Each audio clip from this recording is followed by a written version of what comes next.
A very good morning to you, our listener, and welcome to Beyond the Promise on Metro 94.5 FM. I am your presenter, Caesar Sindele.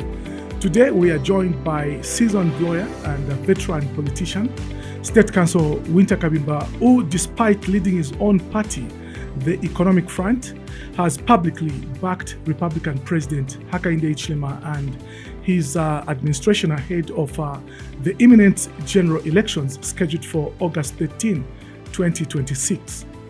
We are now 5 years on since the United Party for National Development, UPND's New Dawn administration came into power on the back of bold 2021 campaign promises. As of early 2026, UPND officials, or may I say some UPND officials, including the head of state and cabinet ministers, claim they have delivered 80% or to over 90% of those pledges. Free education has rolled out with record high school enrollment. The Constituency Development Fund, CDF, has jumped from 1.6 million kwacha to 40 million kwacha per constituency.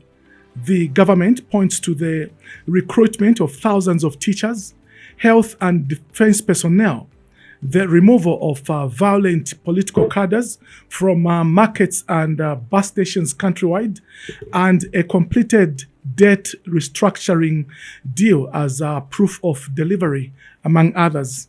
But the other side of the story is what Zambians talk about at the market and on the public bus.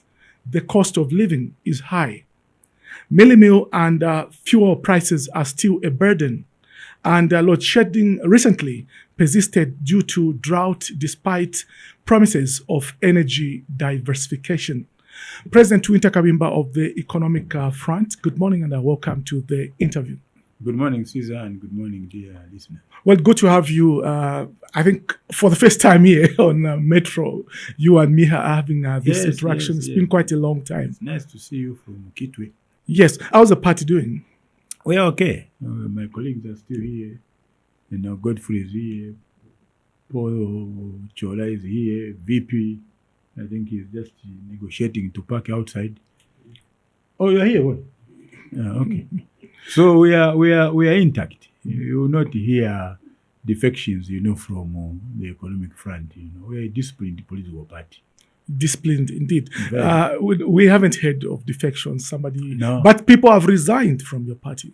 Yes. Stopping following you. Not even joining other parties. They just left. Don't you regret, losing such, people that have been with you for a long time? It's normal. It's normal in this game for people to come in. For some of them, that's a profession. It's an industry.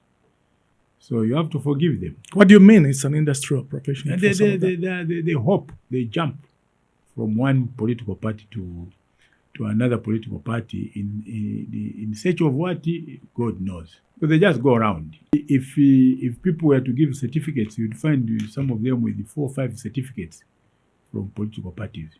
But before we get into that, let me just correct your introduction a bit. Okay. Where you're saying that despite having a political party has backed President Hakainde Hichilema, that's not correct. What have you done? That's not correct. What is correct? I have stood for what is right and what is true. That's all. And if what is true favors HH, that is good enough for me. I don't have a problem. And if what is wrong in the UPND, I'll point it out that this is wrong. So I have not, backing is a different, at least from my English, backing is a different terminology altogether. What is the correct terminology to be used? Because this is the view of almost every Zambian who follows politics. They say you are supporting President Hakainde Hichilema. No.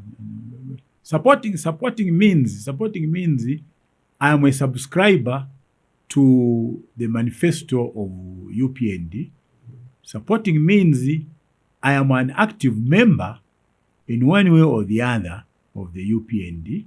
Supporting means I have established an identity between myself and UPND as a political party. That's what supporting means.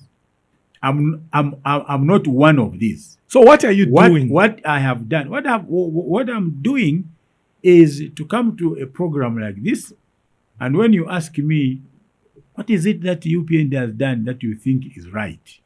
I point that out. And when you say to me, what do you think UPND has done which is not right? I point that out. Okay? That's what I am. If I say that Caesar's program was very good because most of it highlighted the positive aspects of UPND, doesn't make you a supporter of HH. Doesn't make you UPND. So why is it that for you it doesn't make you UPND, but me, when I say that at least something has been done, then I become a UPND supporter? I think the terminology is wrong, and I don't want to mislead members of the economic front on this program because they're listening. Right. You've done fine to clarify that because yes, because there's some people that have always believed that President Wynter Kabimba is an extension of UPND rather than an independent voice with your own policy platform. No. We have come to these programs and we have told you what our policies are in the economic front, which are very, very different from UPND, incredibly different from UPND. But you don't want to pick that, you always want, the same questions, and sometimes it becomes monotonous. Let's deal with the issues, respect our autonomy and our independence, and also respect us that we stand for what we think is true. What differentiates, what demarcates us from the other political parties is that even when something is right not for UPND, but right for this nation, they want to say something else. So what is good for this nation beyond HH is good for this nation, and we shall stand for it. That's our position. Right. Thanks for the clarification once again. Thank you, sir. Now, let's find out, is your party participating in the upcoming general elections? We had a central committee meeting 2 weeks ago, okay, and we dealt with that issue. It was an agenda item. We didn't conclusively put it to rest. There are certain conditions which the central committee said we should look into, Vice President Chikwete and myself, those of us that are in Lusaka and other colleagues, and we shall make an appropriate statement very soon. When is that soon? Very soon. Very soon, because the ECZ, Electoral Commission of Zambia, is going to declare the campaign window open in a couple of days from now, on the 15th, if I'm not mistaken. Yes. So yes. When that time comes... Will that be before that time? Yes, I'm sure it will be before the 15th. Today the 16th. So if my arithmetic is correct, we have 9 more days. Should Zambians speculate that you are going to stand? Yeah, I can't prevent anybody from speculation. Are you going to stand? They're entitled to that. Are you going to stand? I've answered that question. As a disciplined leader, the Central Committee has given me instructions, and I must abide by those instructions. Right. I'm talking to State Council Wynter Kabimba, President of the Economic Front. Mr. President, yes. There are close to 30 presidential aspiring candidates who have filed nominations to challenge President Hakainde Hichilema in the coming general elections. Yes. Now, what's in your view? What's your view about this, and who do you think is the strongest candidate or a threat against President? I don't want to answer that question. I don't want to answer that question because the people that are listed there may not be strong to hear the truth. So let's get on to another question. There are close to 30 candidates. No, in fact, 24. 24. From what ECZ said. Yes. So this, what does it mean? It means democracy is thriving. Okay. There was a time in Bangladesh when there had 150 presidential candidates. If you don't know. So what is 30 against 150? It's nothing. And what is this about numbers? This is a democracy. So anybody that thinks that they should participate and make a difference to the welfare of this country and the livelihood of the people must have the constitutional right to do that. It's not about numerics. No. It should be about individual desire, groups of people that we think we can do it better than the UPND, or we can do it better than whoever is in power. I think that should be the idea. UPND says there's no opposition to challenge or defeat President Hichilema and his administration. Now we have seen all these political parties, fielding presidential candidates. Is it true that these are weak, opponents to President? PF said the same in 2021. It's just that people don't respect the history in this country. PF said the same in 2021. RB said the same in 2011. UNIP said the same in 1991. And all of them were wrong. So chances that UPND could be wrong are there. Okay? And in an election, you go by the proverb in Eastern Province that Mamuna Munzako ni Pachuru. I think there's a proverb like that from Eastern Province. Okay? I've never heard of any soccer team that starts celebrating a victory before they get onto the soccer field. They wait until the last whistle is blown. So some of these statements that we hear could actually be a case on those that make them. This is an election. Anything can happen. Anything can happen. Yes. Now, there have been some calls from some section of Zambians that opposition should unite and form one formidable, party or alliance to remove the UPND from power. They want UPND to go in just one term. Do you think that is possible? Why don't they ask churches to come together?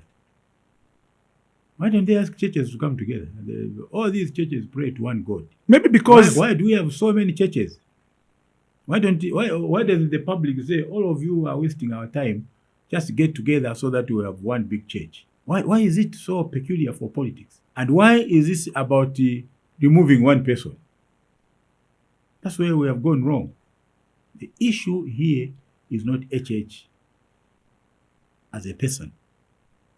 And this is how we make our politics toxic. The issue is not about get together so that you remove HH. We removed Kaunda. Did we see anything significantly right about what MMD did? Very little that we saw. Okay? So, if the issue is about removing individuals, history teaches us that formula does not give us the expected harvest. What is wrong with this country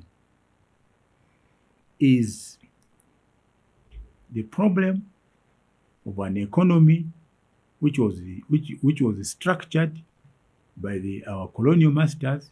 They left us with the political independence, but still made our economy dependent on them by way of being producers of raw material and the buyers of the finished products. That is what is wrong. Okay? So the group of individuals that realizes that this is a structural problem are the ones that are going to turn this country around. Okay? The ones that think that IMF will do that, the ones that think that the World Bank will do that, depending on the number of meetings that you attend in Washington, D.C., may not be the ones to deal with this issue. This is a structural problem of the economy. The economy being that of a third world country. It's not unique to Zambia. It's actually common to every third world country. I think that is what is important. Even for you journalists, when you ask people, like me to come, ask them, what is it that they are going to do to deal with this structural problem? Instead of you getting easy answers, no, load shedding in 2 months. No, Ubunga na Budula, HH promised, we know that. We know what HH said. Tell us what you are saying yourself. tell us your plan yourself that's significantly different from what HH is doing. Okay? I think to me that is fundamental. Okay? So I can't see most of us on that list that you are referring to, over 30 candidates and more, that actually have a formula for this structural problem of our economy when I listen to them. Is that a smart way of responding to my question that who is the strongest opposition? Yes, that's a smart way. If you want to you've answered finally. If that is a compliment, thank you. Well, it's good you have answered. Yes. I was expecting or looking forward to that response at some point because I was still going back. I was supposed to go back to that question. I'm just telling you, I'm just saying this on a serious note. And you guys in the media let us down very much. You don't do research. You just come with that my questions on WhatsApp, and because of that, you have people being featured here for 1 hour. No depth.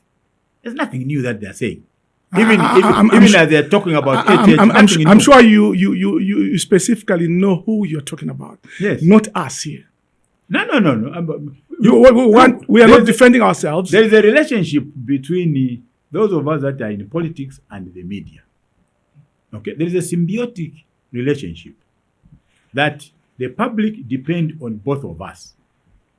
So my view is that you should look for depth.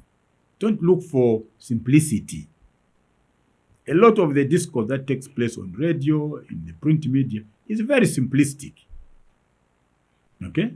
Very, very simplistic.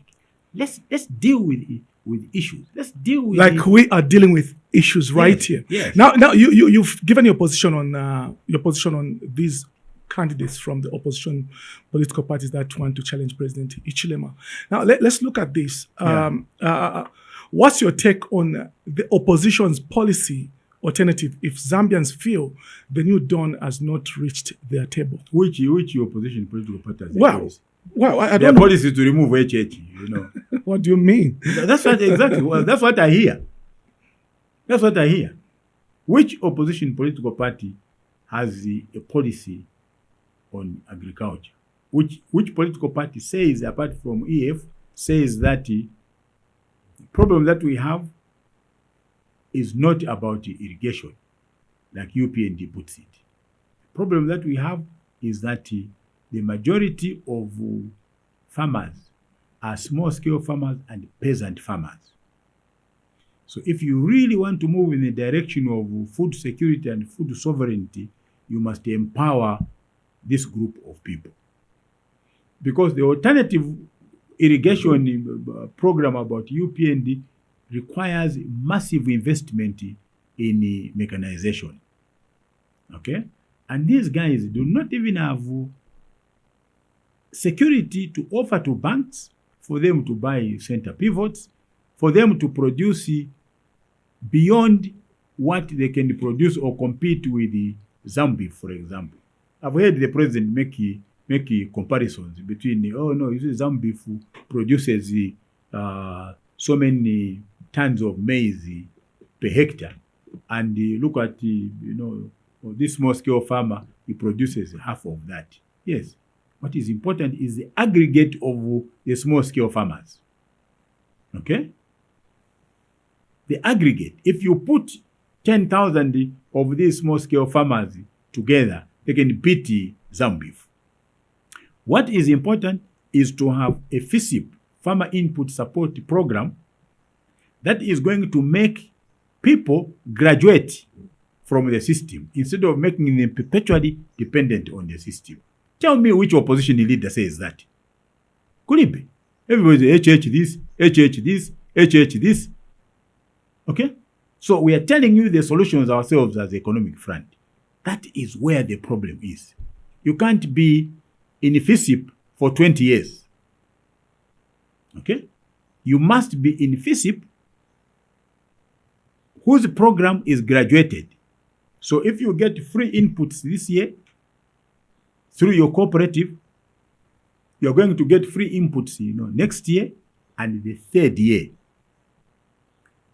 Okay, the program should be structured in such a way that after the third year, you graduate, you become what is called an emergent farmer. So you have a larger acreage or hectareage, okay, and then you probably need 4 pairs of ox-drawn plows, which you can still fix before you become a commercial farmer to go and borrow money and buy a tractor, because now you have a larger piece of land.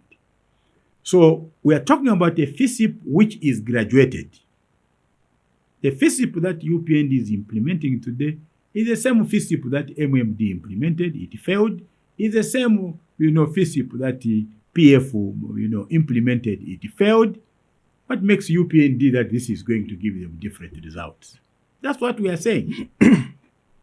Does this have to do with HH? Yes and no. Yes, because he's president, and we expect him to figure this out better than the past government. But if he doesn't with his colleagues, we are there ourselves as an alternative. Tell me, which interview or so could it be? Like simplicity, load shedding, any useless fellow can say. Any chap who, even per market who is just a cobbler, hatunga sapato. They know that load shedding is caused by a lack of sufficient water in the Kabimba. They know that. In my introductory remarks, you corrected something. You have said you do not support President Hakainde Hichilema. No. But I do not have a correct word to use. You haven't given me. But I still have to ask this. Where do you draw the line between defending the UPND administration and holding it accountable? Why am I coming to this interview, to be interviewed about UPND? Why? I can't leave my house and come here for 1 hour to answer the question whether or not I'm defending UPND. Surely there are better things that we can discuss. And why is it that saying that this is being done right by the UPND, characterized like I'm committing a sin? Why do you want to create a hypocrite out of me? Okay? What is right is right, and what is wrong is wrong. What is the problem? Doesn't matter who is involved for me, even if it's somebody that I don't like. If they are right, they are right. I can't change that. So I'm not coming for this interview to talk about defense, and the lack of defense for the UPND. I've come here to canvass national issues in the run-up to the 2026, 13th of August elections. If you want to reduce it to HH, if you want to reduce it to, then find another person to interview. No, they are plenty out there.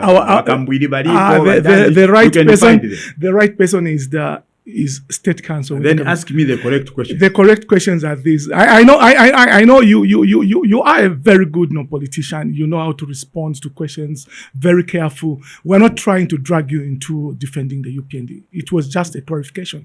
These are questions people are asking. So before we get to any other thing which we have prepared, I think clarifications are very important as well. Don't you think so, President Kabimba? Clarifications, are they not important? Tell those people that my character is about what is right and wrong. 1. 2, I'm not a hypocrite. Okay? 3, I don't canvass votes by lying. Okay? If people want to vote for lies, I'm sure amongst those 30 candidates you count, there are plenty of them. They can vote for them. I want to be a leader who tells the people the truth. Okay? I want to contribute to the positive construction of this country. I want to be a leader that doesn't personalize him. Nima politics are Basata, but Basata was not as educated as you and me. So of course he can you mwana wata mwana bakapokora tabachishire amatoroshi. That era is gone. The era that we are in now, let's deal with issues. Let's not deal with the personalities. I think we should create a difference or create a demarcation. Okay? Politics of lies is what we are hearing and reading a lot of misinformation, slander and all that. So what could be your advice now to the current crop of politicians, especially those that want to become president of the Republic of Zambia? I watched on TV, there was at the Cathedral of the Holy Cross 2 weeks ago. There was a prayer meeting. What was that about? 2 weeks ago, there was a prayer meeting at the Cathedral of the Holy Cross. And I remember, the clergyman, I think, who was leading the prayer, saying, we are going towards the elections. We don't want politics of character assassination. We don't want politics of lies. And I think he laid down very good benchmarks in my view. I hope people listen to that man. Okay? Don't lie. You can still win an election by telling the truth. Okay? So that's what I'm saying. I believe those that you are saying they lie are people that are making politics to be called a dirty game. What do you think? No. You see, people are not fools. They're intelligent because they are human beings created by God. So if you continue lying, they will see through you. Okay? If I don't know if you remember the last by-election for the mayoral seat in Kasama. Okay? And a few days before voting, Kabimba was on the air, with the very outrageous ethnic campaign, trying to woo the people of Kasama not to vote for UPND. I saw another clip, where one of the chiefs also went ballistic about ethnicity. If people of Kasama were gullible, as politicians sometimes think that they are, UPND would have lost that election. But the fact that they went on to vote for the UPND candidate means they are not interested in the politics of tribalism. Means they are not interested in the politics of regionalism. Means they want to contribute to the construction of one Zambia, one nation. Means they are dissociating themselves from those that think that the people of Northern Province are different from the people of Eastern Province. Okay? So for me, who follows the politics of my country closely, I realize that, people are beginning to see through. So you can line up, who your relatives are in Eastern Province or in Northern Province or in whatever. People are not interested. You can claim lineage, through anybody. People are not interested. And the goodness is that they know all of us. They know all of us. So, the politics of lies, character assassination, will soon come to an end. Because you will be talking to yourself. Yeah, lies are not good. Everybody knows. Even the Bible talks about it. Even without the Bible, Zambia is a Christian nation. I'm trying to get even without that. I don't lie, not because I'm a Christian. I don't lie because my father and mother taught me lying is bad. Now that we're in an election year and a few months to go before Zambians vote, lies are dangerous. They are putting many people to stand in peril of their souls, especially those that are participating in the elections. Do you see these lies to be curbed before to be curbed, to be controlled, to be put under control, maybe using cyber security laws and maybe police coming in to arrest those that are peddling lies? To tell a lie is not an offense. Who told you that? It's just a sin under the Bible. But it's not a criminal offense. But we have cyber laws. It's not about lies. Go and read the cyber law again. It's about you harassing me. Not telling me a lie. So a lie is a moral issue. It's not a legal issue. There's nothing in the penal code that says if I lied to you, therefore I commit an offense. I tell you, come and get money tomorrow at 9 hours. Come and get 10 kwacha. And you come and I say, oh, I lied. You can't go to the police. Well, you understand that better because you are a lawyer. I'm just telling you. Well, I'm thinking because you are mixing up cyber security law and the, this is what and the lies. This is what some people believe, that this law is specifically targeting those that peddle lies. No. Otherwise, most of you would be in Chimborai. Not me. Oh. I'm not one of them. Not one of them. Okay, not one of them. Okay, then you and I will be out. Wow, that's President Wynter M of the Economic Front. Well, I don't know. You are a controversial, politician. I'm not controversial. What type of a politician are you? I'm not. Don't tag me. Don't stigmatize me. I'm not controversial. It's just that I try to contribute to the construction of a good society. That is my vocation. When I go to bed and I wake up in the middle of the night, I say to myself, how do I contribute to this society to make it better than it is today? That's the question that I ask myself every day. And that doesn't make me controversial. What it does is it just makes me different from many other people that think that their contribution is only coming when they become presidents. Okay? I believe that my contribution to this society is on a daily basis. I owe this society a duty to make it better every day, every hour. So I don't believe that, you can be, useless, and only become, when you become president, then you become a superhuman being. No. Not that. And that's why for you guys in the media, you must delve into the past of those of us that want to stand. You can't look after a wife at home. You want to look after 20 million people. You can't look after 3 children, and you come here singing that you can look after 20 million people. You employ people whom you can't pay, and you come here and you say that you can save the lives of 20 million Zambians.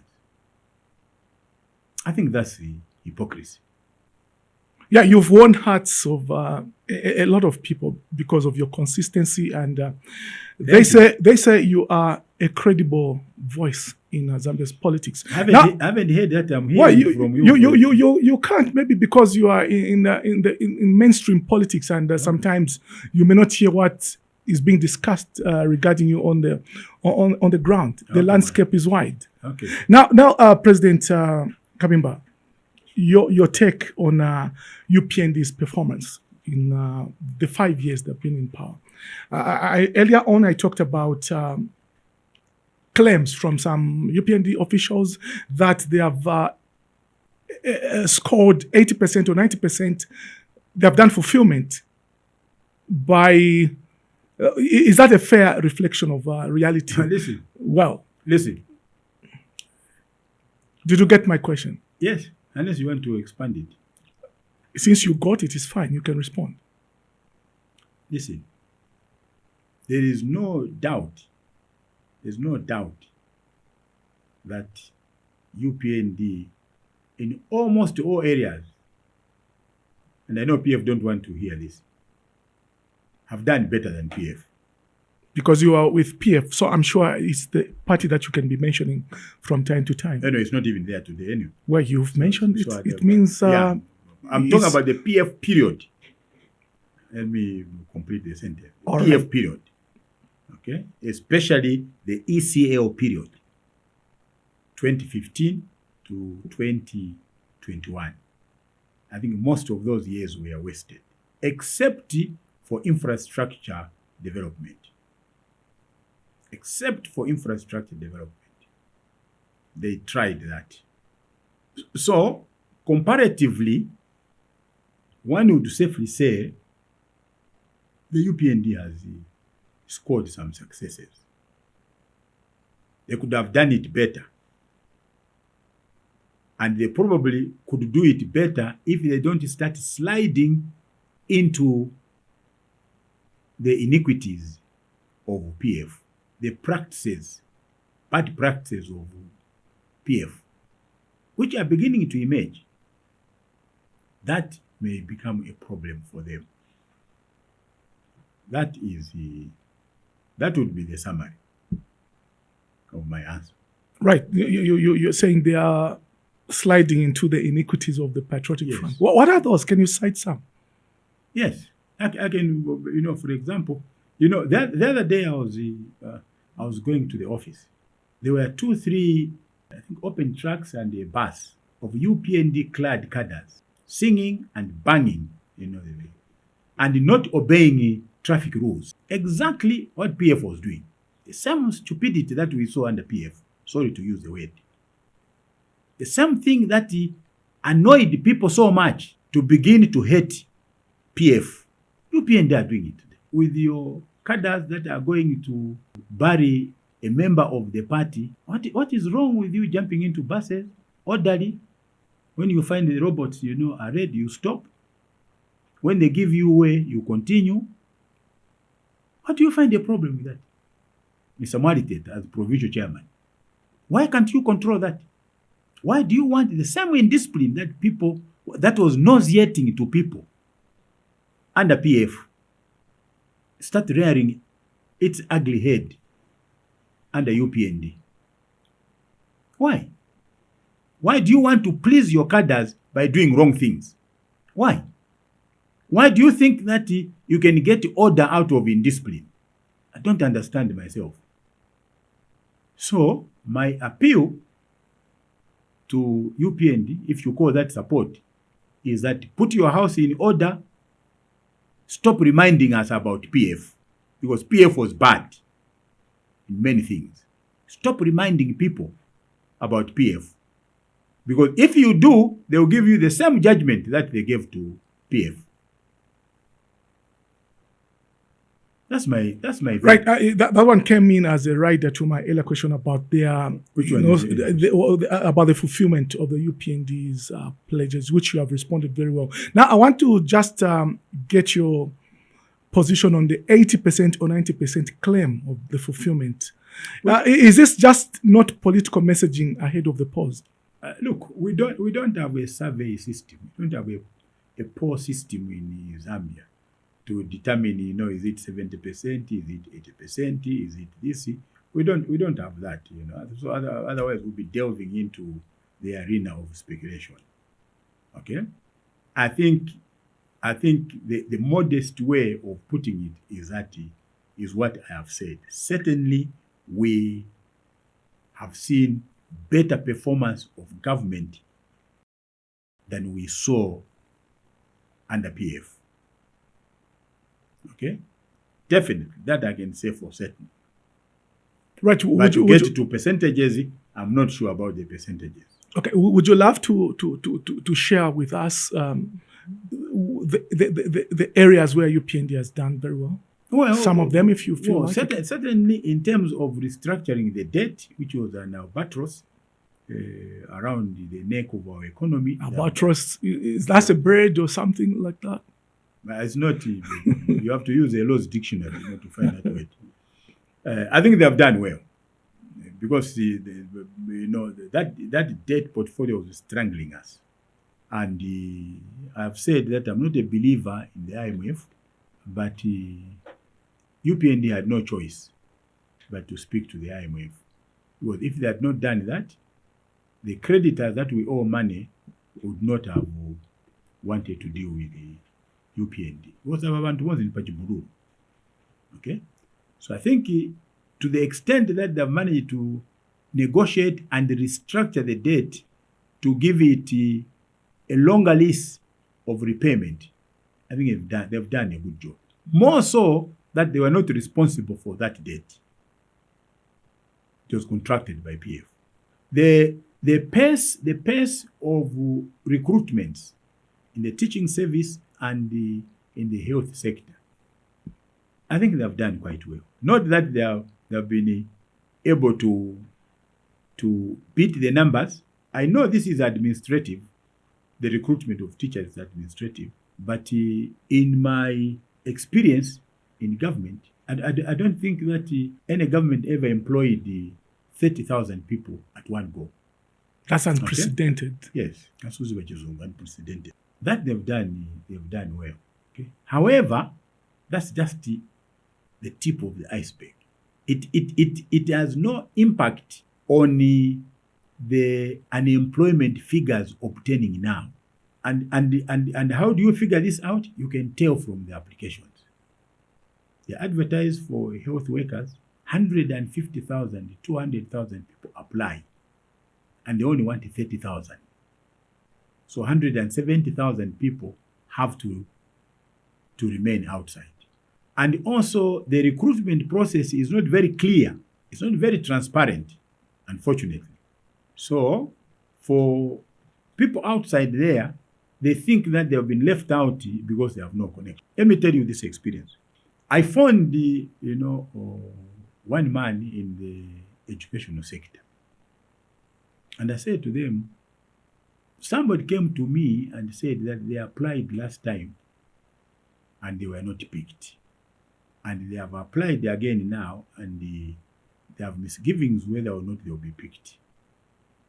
What is the problem? The guy said to me, what are their subjects? I said, why is that important? He said to me, because if they are applying in our district, we have been given the subjects that we should give priority to in this recruitment. Okay? So, for example, they would give a particular district that you recruit people with the science subjects. Those are the ones you give priority to. So, if you have 9 science subjects, then you stand very little chance for you to be picked.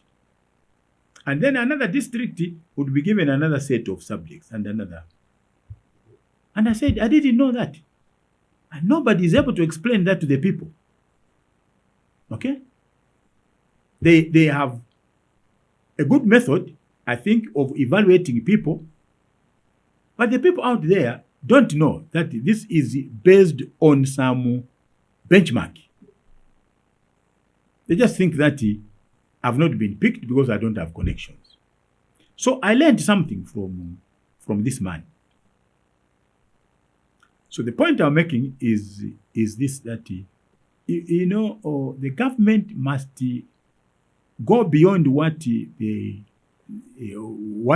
government is doing, but by explaining some of these things to the ordinary person, so that they can understand why they are doing what they are doing. And that's one of the failures, one of the pitfalls for UPND. The communication system is not that good to deliver the message. Because you see, in politics and in society generally, if you leave things to speculation, especially policy, you are the formulator and you are the only one who understands it. It's a danger for you in politics. You must formulate policy which the people understand. Okay?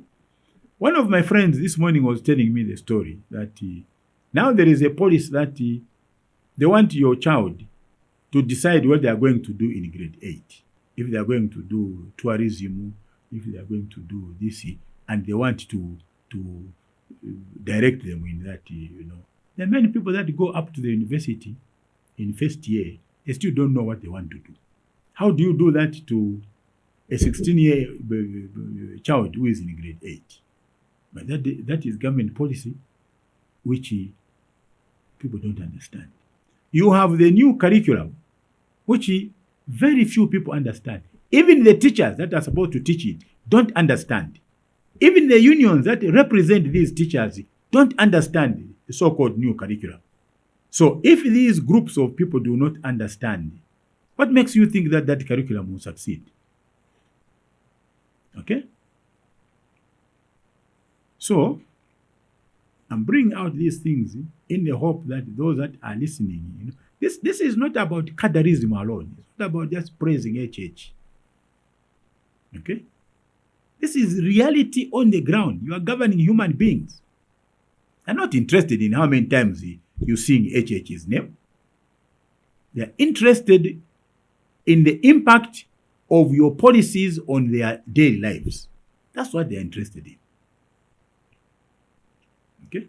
So what I'm saying is that there are certain things they have done, and maybe they could even do them better if they explain them, to the people. But I was also coming from the backdrop that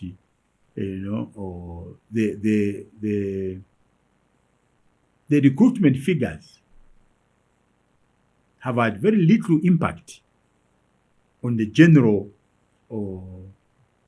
composite figure of unemployment.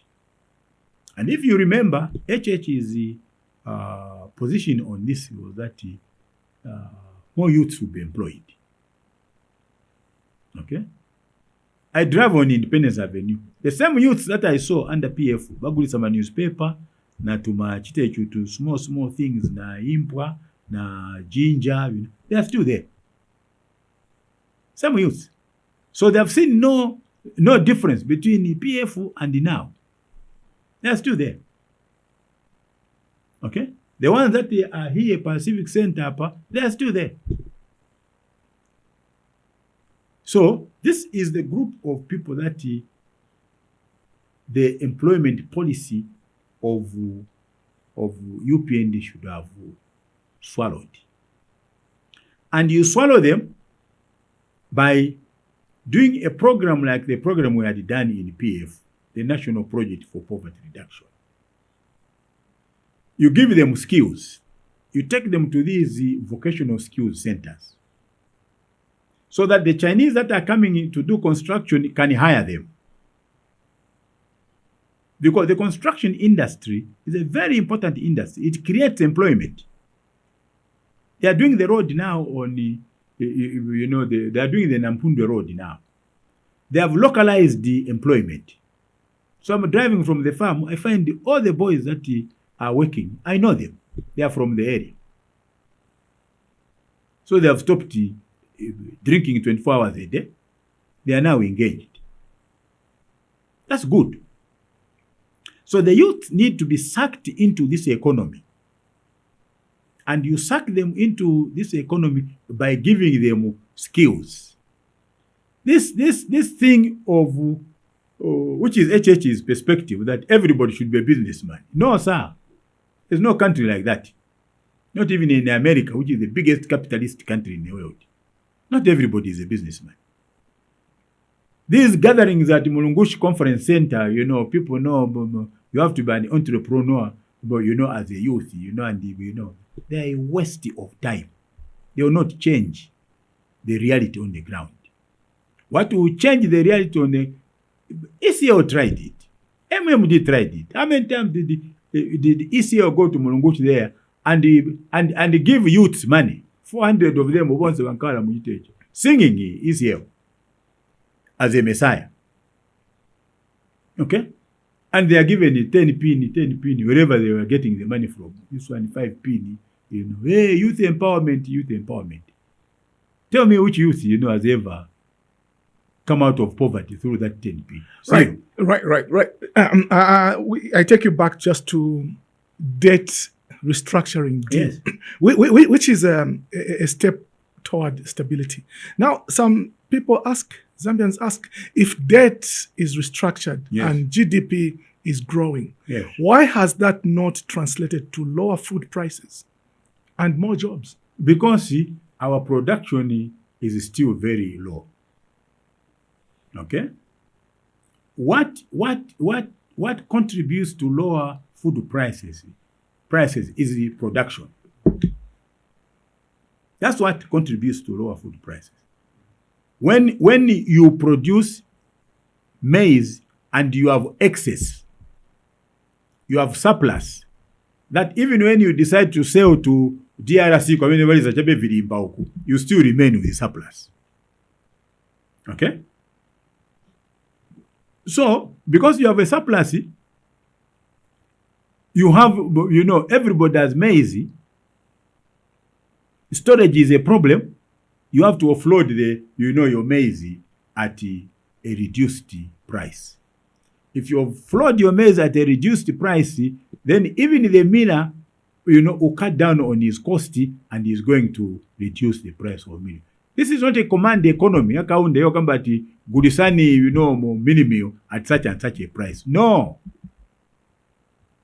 In their own capitalist language, which is the language of the UPND, they call this market forces. They call this market forces. So it answers your question. It's not debt restructuring that will reduce the cost of. Did I get you right? Did you say?